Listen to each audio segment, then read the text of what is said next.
waxaan ka baqayaa dadku inay u fahmaan inkii Puntland la tuuray oo la yiri federaal baa la noqday dawladii waa dhismeen Soomaaliya waa isu timid keenni marka waa dhinaca baan isaga riixaynaa mid kale ayaanu horboodayna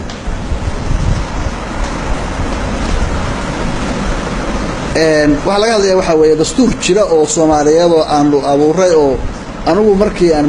prime ministerka ahaa aanu ka shaqeynay iyo kii anagu aan lahayn oo aanu ansaxsanay sidaan isu waafajin lahayn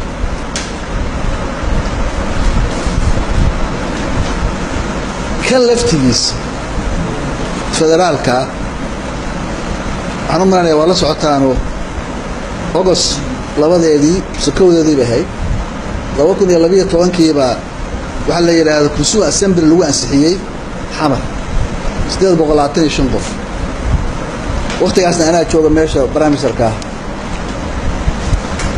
ka markii aanu keenaynay oo la sameeyay 5 sano بس 6 سنة أيام نمرة هذا IFCC Independent Federal Constitution Commission Committee ليه أيام واحد هيستين 5 سنة كنت مدينة وأكون بحذا لي UNDP ما هو بروح على تجا نيروبي النيباشا يو بيش اللي هذا جيبوتي يا سبتمبر سجالة توان كذا لو كن يكوي توان كذا واحد مجا جد Committee of Experts أو جواري كمية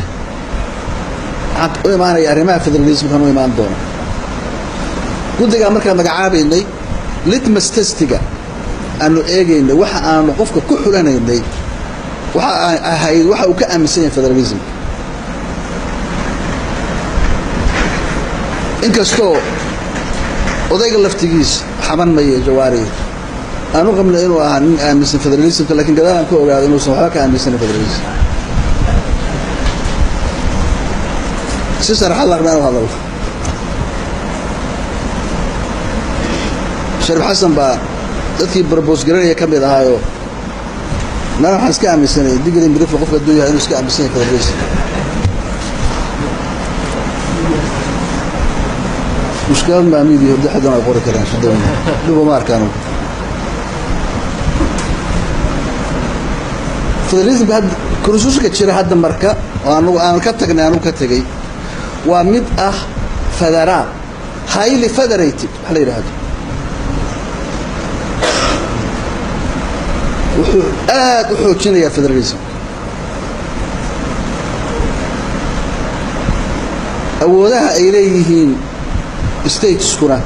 way ku cad yihiin si fiican u akhriya waxaan ka xumahay inkastoo Puntland muddo waxay ku doodaysaa dastuurkii saxiixyaala ahaa saxiixyaala ma taqaanaa saxiix badan Nairobi aan ku sameeyay June 22keedii 2012 waxaan u saxiixnay oo qof walba u saxiixay waxay ahayd dadkii meesha markaa joogay inaan la xadin inuu sabumin waad maqlayseen Abdulla Muudey wuxuu yiri dastuurkii saxa waa la xaday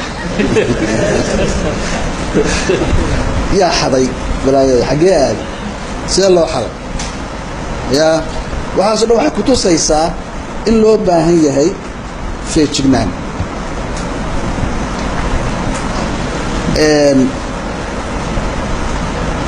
in aad iyo aad loo taxadaro shirba xamar ka dhacaya waa tagay oo ordaysa wasaaradda loo tagayaa horta hore mar badan waxa la rabaa horta hore waxa la tagayno meesha waxa la shirtagayno waxa aan rabno ya inaad aad uga taxadartaan oo vigilant ahaataan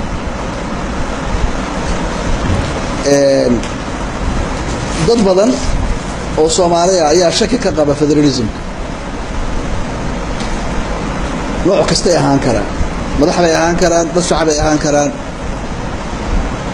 waa maqashaan suuqyada qaar odanaya federalism noocee aan qaadanayna dad maqashaan federalism noocee aan qaadanayna waa federalism ma rabno raaliga ahaada Shamse iyo Kaytoon soo waxa ku leeyihiin dowlad goboleedyadii waxay noqdeen qabiil marka ma waxaan qaadanaynaa kalaam federalism so what maxaa ku jaban haddii la qaato mid khariidadaysan oo qabiilba meel degan yahay maxaa shidaw ka jira soo wad maana kala deganayn oo qabiil lama kala deganayn dalka Ethiopia inta nolol jirta oo dariskeena oo baraartay oo sanad walba dhaqaaleedu uu kordhmo in ka badan 10% waxay leedahay waxa la yiraahdo ethnic federalism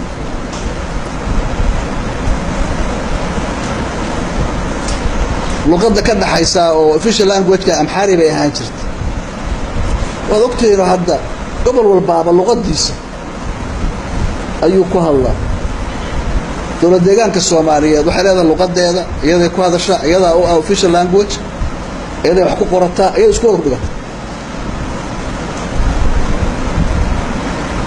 federalism is no brainer wax u baahan in aad la isugu mashquuliyo maaha waxa weeye soo loo qaybsanaya mas'uuliyadda responsibility-ga iyo soo loo qaybsanaya power nothing more nothing less wax kale inta ka dhaxaya ma jiro intaasna in la isla fahmo waayo u maleeyay waxa laga hadlay dhowr jeer hadda baarlamaanka sagaalaad iyo soo bandhigay baarlamaanka sagaalaad wuxuu keenay sax ma ahayn annagana og xabadan baa ka khaldan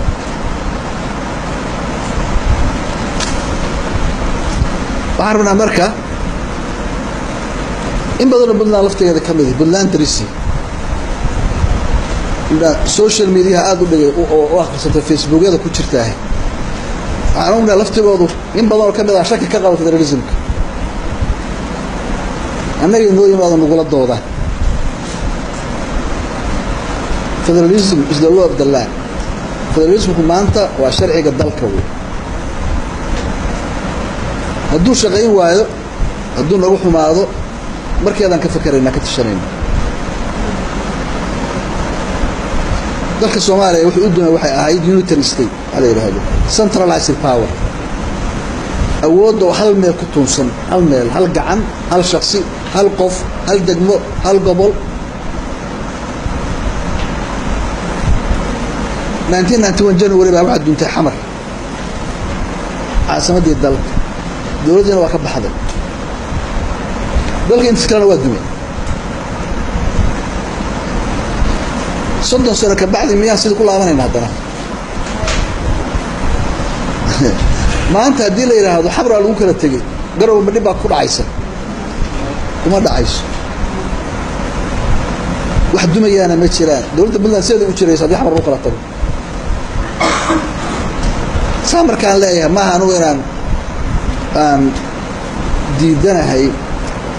ka soo jeedo in wax la wadaago waxaan rabnaa way laakiin waxaan rabnaa maanta ayaan chance leena maanta wixii la qorto ayaa 50 sano 60 sano 100 sano 200 sano soo socota lagu dhaqmaya dowladaha maanta horu maray waxa ay qorteen ayay maanta ku shaqeeyaan 200 sano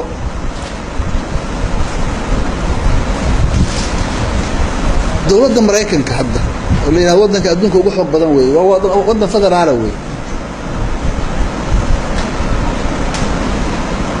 markii ay dhisanayeen dowladnimadooda waxay yiraahdeen maxaan noqonnaa noocee u dhaqannaa masida Canada waxaan madax noo noqonaya boqorka Ingiriiska kama wad baan noqonaynaa ma jamhuuriyad republic baan noqonaynaa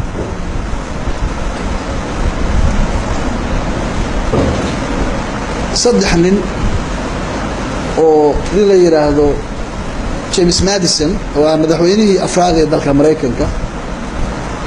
iyo Alexander Hamilton oo ahaa wasiirkii arrimaha dibadda ugu horeeyay Mareykan iyo John Jay ninka la oran jiray oo ahaa marna ahaa secretary-gii arrimaha dibadda marna noqday chief justice-kii ugu horeeyay maxkamadda sare ee Mareykanka ayaa fariistay وحقوا عليها the Federalist Papers لما قاشوا ولي Federalist Papers حكاها الليان قال كان إنه نقول فدرال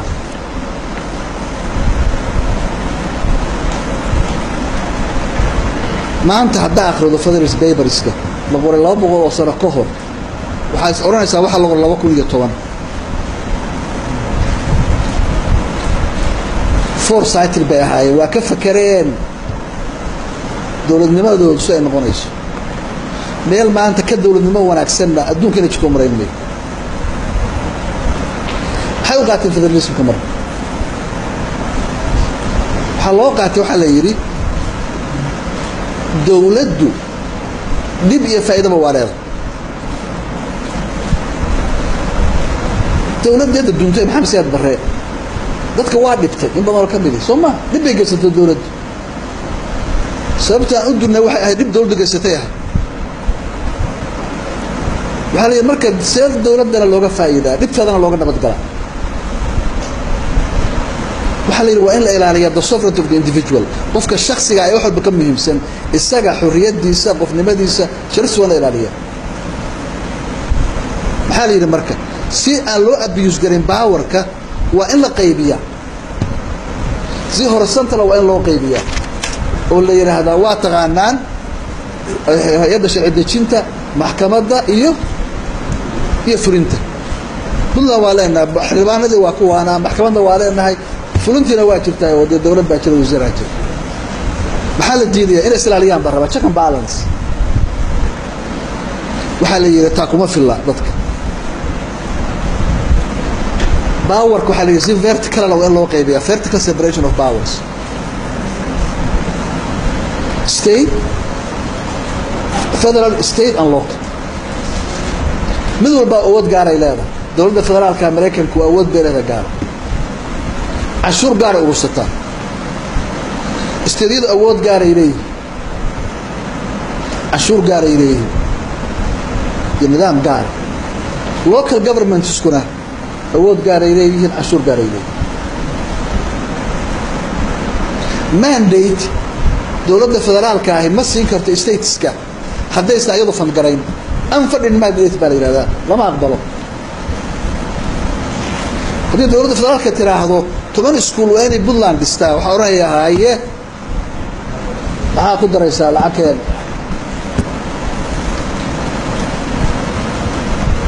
intaas waxa hadana kuma filla باور كوالا قيبي سهر سنترة سيفرت كلا والله قيبي وحال نقوم في الله كبعد هذا واحد يسوي على بيل اوف رايتس ما غاش بيل اوف رايتس وحاسودنا وحويه وحلا ilaalinaya dawladnimada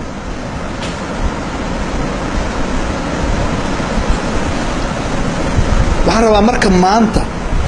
dawladda Soomaaliyeed waa naga duntay sax oo khalad wikana dawladda baas wixii dhaafay maanta kama hadli karno oo kama musanno moolaaba hadda joognaa hadda hal habeen hore loo socdo waxa rabaa marka waxa hadda konton sano dambe lagu heshiinayo oo dawladnimada Soomaaliya aan duminaynin maanta ku heshiinaa rabaa waxaan ku heshiinaa waxa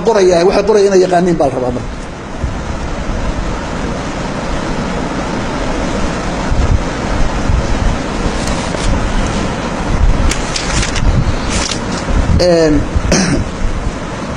أنا قبل أنا مركز ربع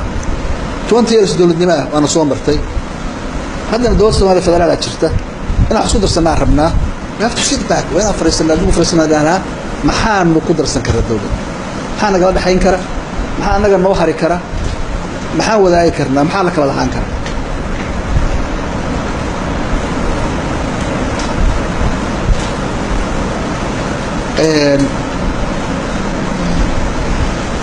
waxyaabaha dayrada aan maqashaan oo mar walba aanu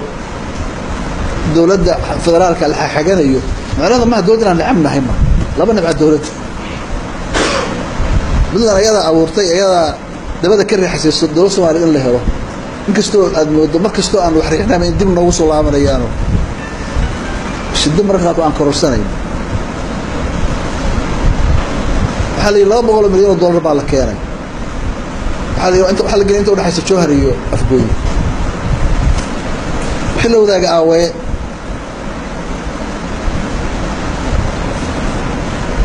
هل ربع مركب هنا أن مستر بلانيو ترى بدنيو شدوين بدنيو ما الله بحنا شرب بدن ولا قبته waxa sahlan weeye waxa aanu rabno waxa aanu haysano waxa aanu la shirtagayno iyo waxa aanu Soomaali ka rabno waxa aad u dhib badan ma wax communicator ma waxaan rabaa haddii la soo qaado $200 milyan inta la wax ka siyaarnaa maxaa leenahay imisa gobol baan nahay shacabkeenu imisa weeye what's the population of Puntland shacabka Soomaaliya waa imisa maxaa xaq u leenahay because waxa lagu soo qaadaya waa under my name magaca Soomaaliya lagu soo qaadaya man baan isoo lacag siinaya shakhsiya waa dawladnimada Soomaaliya waxa dhaqaalaha lagu helaya marka waxa la oranayaa oo la qaybinaya dhaqaal la qaybinaya gobolada isku si loo qaybinaya isku si loo qaybinaya waay kun kilomitir 300 kilomitir ma isleek what's fairness according to what sidee noocee dad baa lagu qaybinayaa ma deegaan baa lagu qaybinayaa ya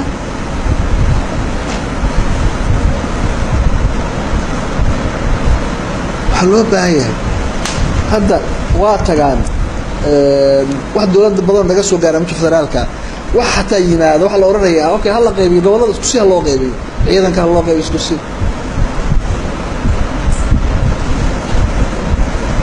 صح ما waxa aan xaq u leenahay waxa ay baxadeeyo tahay waxa deegaanka iyagu yahay waxa dadka iyagu yahay waxa lagu helaa rabaa hadii kale la kala joogo ya sideedana marka shida dhacdo shaki badan baa dhashay Soomaaliya shida dhacdo shaki badan baa jira Soomaa waa la islaayay qabiil siliga la isla tagay meel badan baa la isla tagay wala ayfsaday wala soo laabtay xalena to unite let's separate first saa sugu nimaan bal xogta kala dagno ka bacdina aan ilaahna haye markaan is aamino isjeclaano iscaashaqno ya nimana markaa waxa la soo deyn karaa xubna wala wadaay kara laakiin meesha wali lama joogo lama gaarin aan gaarna leen wuxuu ka hadlayay burhaan soo qaatay aqalka sare waxyaabaha dastuurka anaga ku doonday Puntland aqal sare sababtoo markaas 2011 markii dastuurka la sameeyay isteedka kaliya aqalka ku doodaya waxay ahayd Puntland bay waxaan xasuusanaa inta kale oo markaa jirtay galmudug bay ahayd markaa aan dhamaystiray oo gaalkacyo barkeeda يا عالم وحين هايين مرة بنو فدراليزم ومحاربتان محاربنا رجل الأوتونومي وحلا يراهدو وعشتانو ضدي قلبه دقبه لما رأيين الله ديسو أقل كسره واخصبنا لكن هذا حوانا ما تريد وحد أول الطريق ولوسو كده ما شفته دجال بقى وحن كده الله وحلا يري دولة جوالية كده سديد بريين كل طعم بقى نقول لنا ما أردت الميل يشرح ولو حنا الضوء كوا خبرة اللي عن جيسنا مدحوا هنا ياش برامج السروه عبد الرحمن فرعون عمر عبد الرشيد يا سير خبردooda aan uga faa'iideysano wax badan ay badan u dhiciyaan mataqaan in beelay jiraan ka warqabtaan ma haysa ma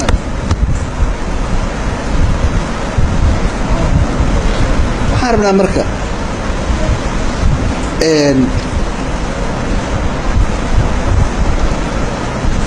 hadda durmayno aqalka saro haddana markii doodu socotay oo dhageysanaysay interest-ki Puntland ayaa qaar badan ka mid ka soo jeeday يعلم كده جزيسي كاركتر ولا ما يلا ما القلني بطلان ما القلني في غالي كمان كانوا كأنه أنا gacanta ana ku qoray laakiin hadda waxa weeye ka oran mayo kule waa soo laaban doona marka loo imaan doona iyo kuraas raadinayo 4 sano ka bacdi maanta laakiin markii imaadaan waa sheegaynaa wax sameeyay aku markaad ka cayaano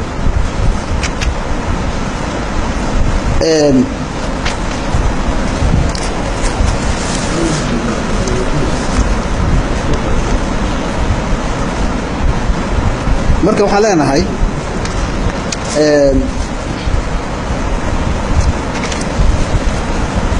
intiina ordin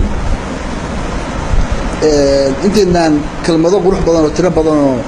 yani acronyms tiro badan in meesha la tegin waan naqaana waxa la tegayno dastuurka Soomaaliya waxaan ka rabno inuu yahay dastuur Soomaaliya cid kasta oo Soomaaliya badbaadin kara ilaalin kara qofka shakhsiga oo Soomaaliga ah sharaftiisa iyo karaamadiisa cimdigiisa meel laga dhaxayn ka ilaalin kara awoodda dalka iyo dawladda lagu abuse gareeyo qofka isaga ugu muhiimsan marka ala yasifa am fariista go back to the drawing board dib ugu laabta jeesada iyo qalinka dib u qaata waxa la tagaysaan وين يجي وحصح وحنا أنفعنا بناه حتى معها لكن لا بقول سنة قفك الصومالي جاي قفك بلندركا وأنفع يوش قينية وين يجي أجمل يا أجمل ما سنتين دقيس ونكسن ما سنتين